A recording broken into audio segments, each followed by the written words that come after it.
talk to some other people in your situation, in a similar situation, and get some ideas from them. I think a lot of what I gain from speaking on the panels with you and others is that inspiration of what others are doing. Even though I feel like we are quite far along with our journey, there's always things to learn from others and what they're doing. Great events create great brands. But pulling off an event that engages, excites, and connects audiences, well, that takes a village. And we're that village. My name is Alyssa. I'm Paulina.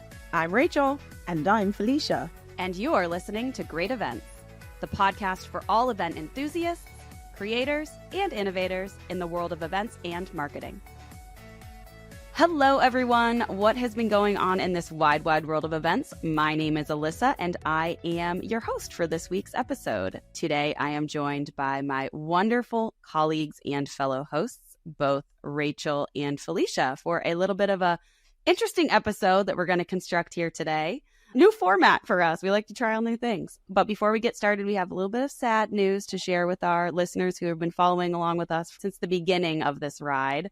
Our dear fellow host, Paulina Giusti, has departed us, not only from the Great Events podcast, but she has left our organization to fly into the stratosphere, what I think, and to a new opportunity that she has with a really great organization, whom we hope to have back on this podcast at some, but from more of a customer or a pundit type perspective.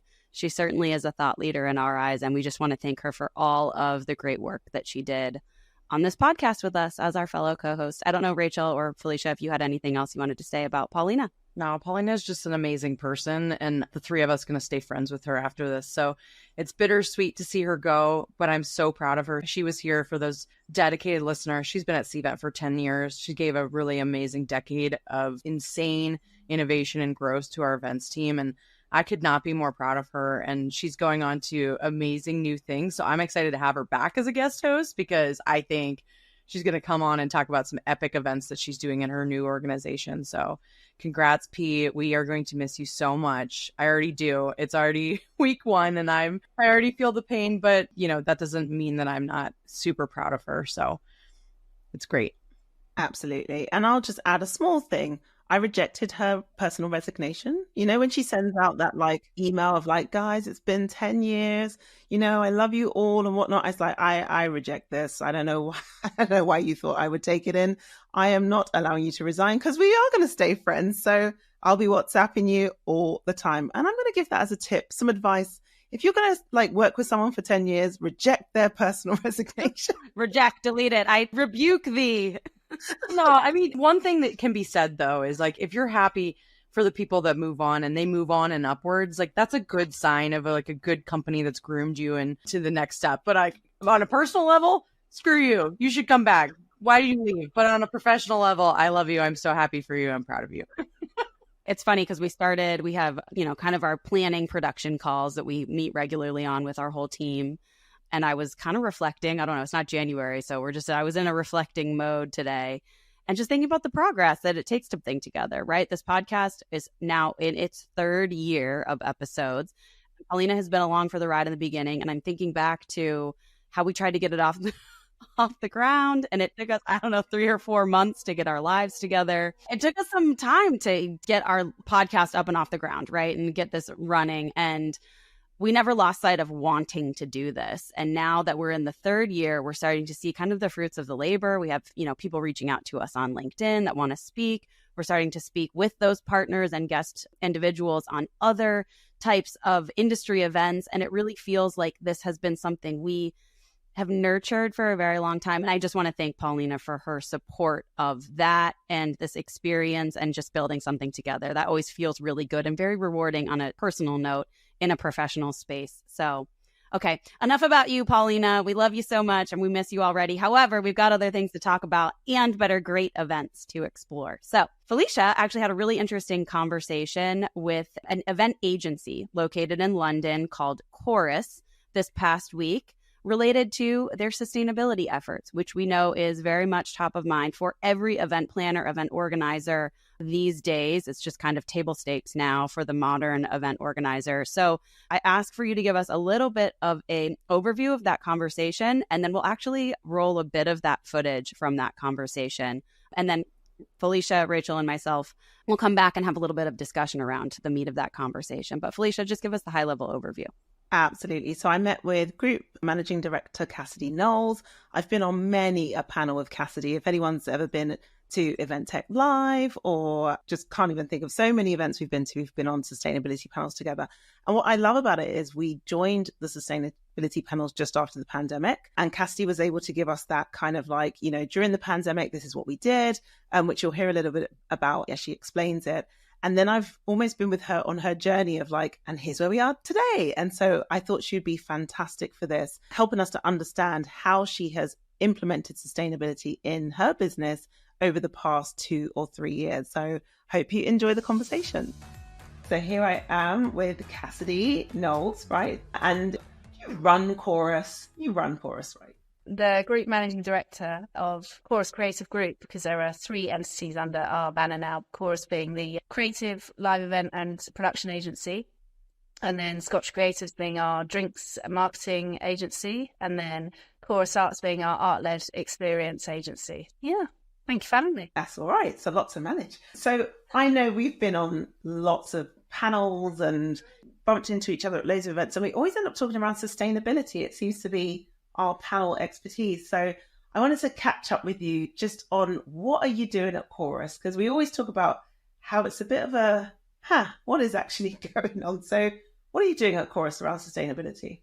Yeah, so we're quite lucky in that we're quite far ahead in our journey of sustainability. So we started in the pandemic when things were a little quieter and got our ducks in a row and said, who do we want to be when we come out of this, whatever it was, and decided that sustainability was absolutely an angle we wanted to take the business in. So we promptly joined Isla and used their tool Trace to start measuring firstly ourselves and then what we're doing with our clients. We took everybody along the journey at the same time. So everybody in the agency does the sustainability and events training that Isla offer and all the different modules. So we pick 4 modules a year that people do.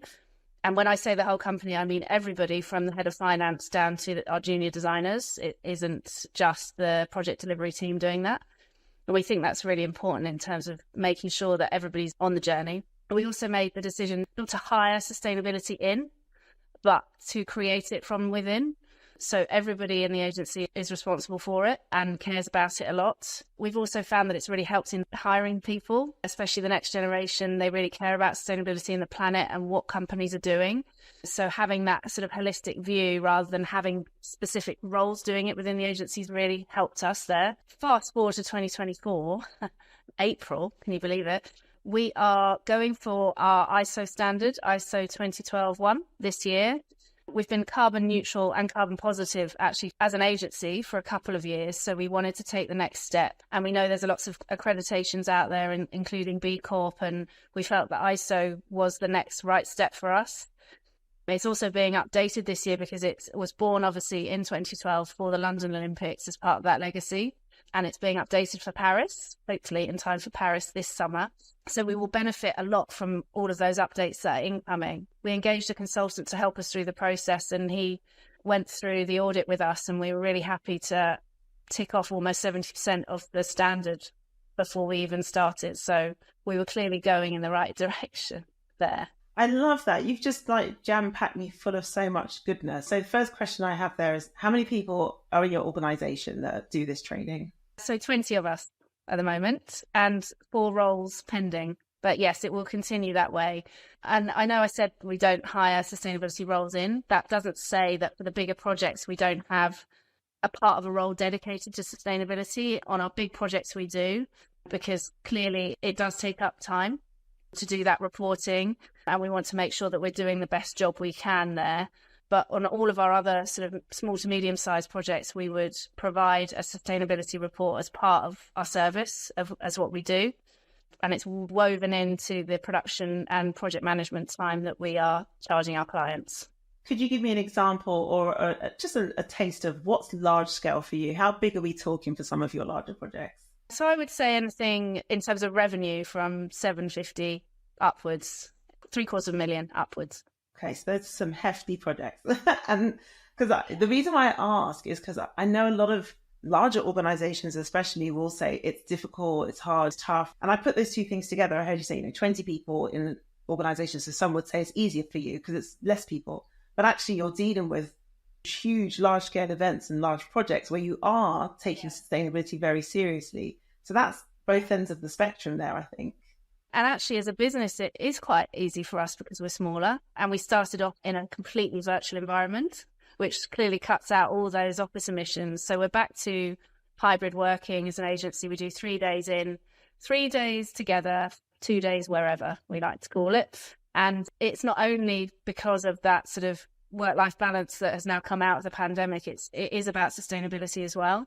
We do measure our working from home emissions too, and they are getting more and more accurate with the more data that we put into those, and encouraging our employees to be on renewable tariffs in their homes. So it extends far beyond just what we're doing as an organisation. It goes into people's personal lives. Even this morning, we have a bi-weekly sustainability roundtable with the team just to talk about generally how we're getting on, any questions. And we were talking about sustainable fashion and if anyone knew any sustainable fashion brands. And it's good because they didn't. And it was really interesting because everyone can think of fast fashion brands, but not many people can mention sustainable fashion brands. Oh, interesting. I love that it permeates like every area. It's not just, oh, we've got to do this for work, but actually it's getting everyone to really think about what's their personal impact on the world. It's habitual, right? It's like when we first started wearing seatbelts or not smoking in pubs or recycling. They're all quite new things in our lifetimes. So it's about changing your habits, and the same with sustainability. And if you were going to give some advice to another organization that's, I don't even want to say at the beginning of their journey, because we should be past that now, right? We shouldn't be at the beginning, but that feels that they're hitting a bit of a wall or it is a bit of a struggle. What kind of advice do you think you could give to them? Talk to some other people in your situation, in a similar situation, and get some ideas from them. I think a lot of what I gain from speaking on the panels with you and others is that inspiration of what others are doing. Even though I feel like we are quite far along with our journey, there's always things to learn from others and what they're doing. And other agencies might be on their B Corp journey or have received their B Corp certification, which is an incredible achievement. And you can learn so much from even going on the B Corp website and filling out that initial survey. You wouldn't even think about changing your bank, changing your pension scheme, all those kind of things that don't touch you day to day, but really are important to the sustainability of the organisation and also make you think about things personally. It's made me think about my pension personally and who I bank with personally as well, about what's good for the planet, not just good for profit. Oh, I love that so much. I guess we're a supplier, you're a supplier in that sense, in the supply chain. When I have suppliers, we had one of our suppliers recently tell us, we're a B Corp. I was so excited because actually it made me feel like not only have, they've done a good thing, but I work with them and I want to work with them. And they've done something that's made themselves more sustainable, which, just makes me more sustainable. So that's the impact that you're having as an organization on the clients that you work with. They would be happier to know, oh, thank God I work with this agency, because I think that makes them look good as well, in a sense. It does come through, and we get asked a lot about it in creds meetings because we put it front and center. We always start with that piece because we're really proud of it and we think it's really important. And I don't know why you wouldn't think about that. And it's always an offering as part of any pitch proposal or proposal we do to clients about how can we reduce first, how can we reduce this impact that you are going to have. We obviously don't want to talk ourselves out of doing events. That's what we do. We're in the live events business and we do travel around the world globally for it. And that's an amazing perk to our business. But it's about the best spend of money that is for the people in that organisation and for the planet as well. Thank you so much, Cassidy. I know it's short and snappy, but it's amazing. Thanks for having me. Oh my gosh, that was such a good interview. I was so happy that she took the time to sit down and just express what she's doing. I think we should dig into that a bit because she started by saying, like I said before, she had started during the pandemic. They all thought, this is some downtime, guys. We don't have all the events coming in, so why don't we use it to make ourselves look better when this thing finishes? And they started by looking at sustainability, which is just so inspiring. But I think that's a cool thing for us to talk about because people often say, I don't know where to start. I don't know what to do. And so to that, I think she proved just get going, just do something. Yeah, and I think this like zero excuses policy is the best policy to have. Like one little thing will truly make a difference, right? I don't know, Rachel, I know we're in like the throes of Cvent Connect planning, and it's been a slow roll for us to get things moving on sustainability for our Connect events, but I feel like we're in a good place. It's exactly 2 months out from Cvent Connect right now. When this goes live, probably sooner than that, but yeah, for us, we're doing a couple cool things. I think one thing that I want to be able to say is that we don't use any single-use plastics at events. And that is so hard to do because just with giving people water, not everybody brings their recyclable water bottle. And so you end up giving away more swag water bottles. And it's like, is that really sustainable, giving away more throwaway swag? So it's like, it's kind of this conundrum. But I think if everyone can just like make a conscious effort to make that a rule at their conferences, honestly, like even if it's just one big conference that you do and all the other ones like might be harder to do that at, but just make it at your biggest conference or biggest 5 conferences. Like I think that would make a world of difference. One cool thing we're doing this year is one of our sponsors is Intuitive AI. They are bringing a robot that is going to stand by the trash cans, and you basically take your trash and you show it to the robot and it tells you what trash can to put it in, which I am so excited to see. A little sneak peek for folks coming to Cvent Connect, but it's just a wave of the future. And I know a lot of venues and hotels are already doing this with the 3 different trash cans that are at venues, but a lot of venues don't. And we're also reliant on how they throw away waste, right? And so a lot of times when you're sourcing, you need to source responsibly for the venues and the convention centers or the hotels that are actually doing these programs. And if they're not LEED certified or if they're not in some sort of sustainability program, like maybe don't consider them. Like, let's not have like this culture anymore. Let's just do it. Enough talking. Let's do it. I tell you what, in the UK, it was at Event Tech Live on their green stage. We had someone come along from the Department for Environmental something and something a bit more, it's DEFRA. And she was telling us that, single-use plastics have been completely outlawed. This was last year. So here, any restaurant you go to, anywhere you go, it is all wooden, everything. And it might fall apart after a while, but by the time you've had your meal, like you don't really need that thing anymore. So it's really easy to then go and throw it away and recycle it.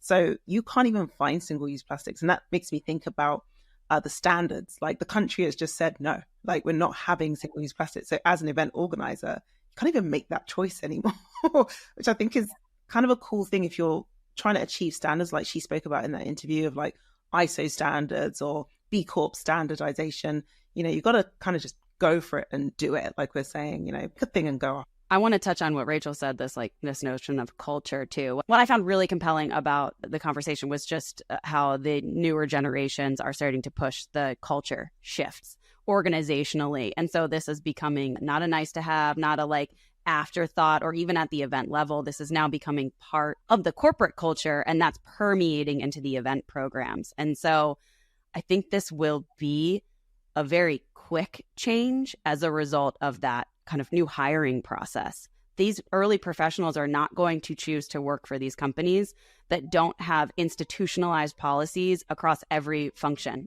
So it's an interesting commentary. I tell you as well, I'm going to, IMEX Frankfurt soon. I just chose my meal for the gala dinner. And it said in the options, would you like to choose the vegan meal or the meat-based or fish-based meal? It told me what the carbon emissions would be for each of those. Immediately, I was kind of triggered to choose the vegan meal. However, I like flavor, right? Culturally, I like to be entertained. I want to eat something I enjoy. So it had a link out to the menu. And it said, okay, the vegan meal is I think it was like a sweet potato pie with this, that, and the other. I was like, that sounds amazing. I'm not even interested in the other meal now. So I feel like I've been fully informed as an attendee to make a decision that is actually better. So that cultural change of, get your whole organization to go with you, get your attendees with you, I think it's such a cool thing to do. That's such a great practical example. Like give people exposure of what that option even is. Because we so frequently say, do you want meat or veg or whatever? These are all your options. And you don't really know what you're choosing, But if you like really make the better option even that much more compelling, so many people will choose that. It's a no-brainer. I find myself doing that at weddings. I always want the vegetarian option because it's so elevated. It's always like a butternut squash stuffed risotto or something. And you're like, that sounds better than the filet I've had at every other wedding. But to Rachel's point where she was like, your venue has to help you with this. Like your venue They are the chefs and they're going to source the food and make sure that it is appealing so that the sustainability choices are things that as a planner, you can get behind and say, yeah, I think I would choose that for my audience, because you don't want to be lumbered with just like a mushroom. I think if you're able to do the choose your own adventure style, that is the best option for your attendees. Like I went to an event once and they just had, everybody had the vegan option, and they like, I forget what it was, but it was something they were trying to make into something that looked like meat. And like that trend, I hope that never comes back. Let's like call it what it is. Like just call it what the real food is, and like make it good enough and protein based enough that it's a sustainable, or like it's sustainable in multiple ways, right? It gives you energy, but it also like is good for the environment. But I cannot stand the mushroom shaped like short ribs. Like you're not fooling anybody. I feel that same way about spaghetti squash trying to be pasta. I'm like, it's not pasta. Don't try to trick me. Oh man, I love it. So one of the things Cassie said was about it being habitual. It becomes ingrained in you. And, you know, she was telling about her staff. It's like, what are you doing at home? What are you doing for your renewable energy and things like that? I think our attendees, like you just said, you can't fool them. They're either making these decisions or they're not. And so if you give them the choices, they'll say, well, actually, do you know what? I've been thinking about doing this anyway. And thanks for giving me the option. I think I'm going to make that choice. But how hard do you think it is to get people to make cultural shifts in large organizations and your attendees? What do you think? So hard.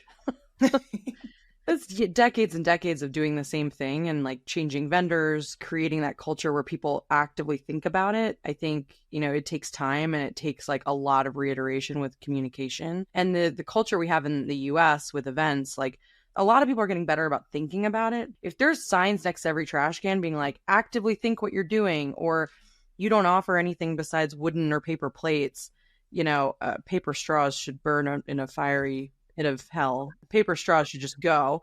Just drink out of the glass like a normal person. I'm just kidding.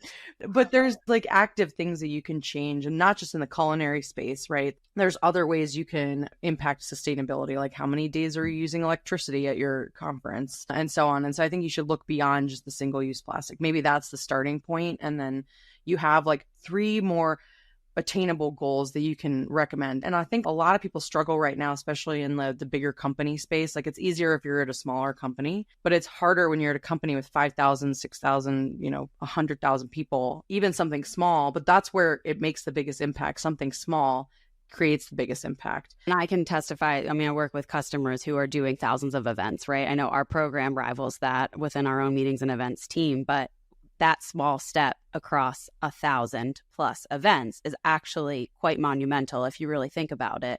It's not just one small step. It's actually many, many steps that add up. And so when you're talking about these large organizations, just one policy change that can be rolled out across that sea of events is actually really, really significant and can be built upon, right? So just do one, then do another. I want to give a shout out to Lori Allen at MetLife.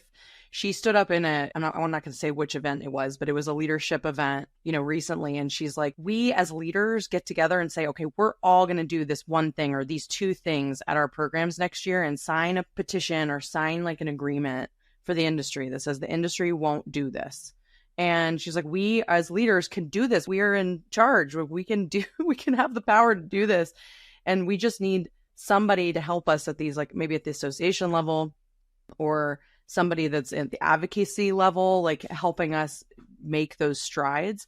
And I think it does start with the venues, like for a lot of the things that we do at conferences, but it also starts with the planner saying, we need this. The new normal, the new requirements, if you will. Yeah. 100%. We had a very similar thing, funnily enough, a year ago where people did try and sign up to it. But the problem that people found was that it was almost hidden. It's like, you know, if one person does it from one organization and it doesn't permeate through the industry, then another person tries it again, and there's a pledge and there's another one. And so there isn't this place that people can look at and go to and be like, oh, that's what everybody's doing. So then it just kind of becomes a bit piecemeal. But hey, look, I agree with what you both said about the one thing. Like, but you mentioned, Alyssa, you said one policy change. And I actually think that's the word. It isn't just one change, it's one policy change. We won't do things that way anymore. And it's a standard. The standard across however large your program of events is, whether that's 3 events per year or it's 3,000 or 30,000, right? You start to institutionalize things, and that institutionalization becomes a culture shift too. And those two things also do meet in the middle to what I was saying earlier. You know, the culture is pushing the institutions to change and the institutions are pushing culture changes as well. There's an interesting dynamic there. My planner brain wants like strategy meets checklist, right? I love checklists. And I would just love like, let's just start with like a top 10 things checklist, right? That you can do. And maybe it's like, and then there's sub bullets under each of those things. And like, just highlight one thing, two things, three things a year and implement it. And I could take my own advice here, by the way. Like, there's some things that we need to do better. Yeah, I'm so ready to go. Can we land on, I loved what Cassidy said when she pitches as an agency, she pitches and starts with how to reduce first, and then enables the client to say, "Ooh, I don't really want to make that change. I don't want to make that change," you know? So there is an order of operations here for sure. Yes. As a former recycling nerd, I can say reduce, reuse, recycle is very important in that order. Yes. Oh my gosh, that is so important. People think, oh, but we offset with this. And it's like, no, just use less first. And I think I would like to, if that's the thing I took away from it, it would be like, what is the first thought? The first thought is reduce. The first thought is, how can I do the best? Adopt a mentality of reduction, that you don't need to be as bountiful as you are. In fact, you create a more bountiful experience for the world, right? If you take on less within your own space. So on that note, I will wrap us for this week. As always, very much enjoyed this conversation with you, Felicia and Rachel. And Felicia, thank you for bringing new outside perspective from London to the conversation today. I think it really helped enrich our own dialogue this week. Yeah, shout out to Cassidy. Thanks. Yeah, thank you so much, Cassidy. We really appreciated having your voice present on this week's podcast. And listeners, thanks for tuning in. We'll see you next week. Thanks for hanging out with us on Great Events, a podcast by Cvent. If you've been enjoying our podcast, make sure to hit that subscribe button so you never miss an episode. And you can also help fellow event professionals and marketers just like you discover great events by leaving us a rating on Apple, Spotify, or your preferred podcast platform. Stay connected with us on all your socials for behind-the-scenes content, updates, and some extra doses of inspiration. Got a burning question or an epic story to share? We want to hear from you. Find us on LinkedIn and send us a DM or drop us a note at greatevents@cvent.com. And a big thanks to our amazing listeners, our guest speakers, and the incredible team behind the scenes. Remember, every great event includes great people. And that's a wrap. Keep creating, keep innovating, and keep joining us as we redefine how to make events great.